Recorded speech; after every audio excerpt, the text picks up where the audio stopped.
Makain na kayo ha ng cat food. Oh, nakakaawa naman kayo. Galing kayo sa mga ibang farm. Hindi kayo pinapakain. Tapos dito kayo pumunta. Simula nung pumunta kayo rito, pinapakain ko na kayo. Kasi naawa ako sa inyo. Itong mga pusang to. Pumunta sila rito. Maliliit pa sila, mga kuting. Ngayon oh, malaki na oh. Hindi sila pinapakain ng mga pinanggalingan nilang mga ibang farm. Tapos dito sila pumunta.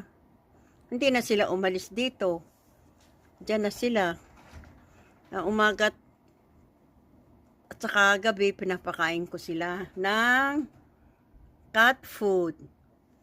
Ilan kayo? 1, 2, 3, 4, 5, 6, 7, 8. Oh, kulang kayo ng dalawa. Nasaan na yung iba?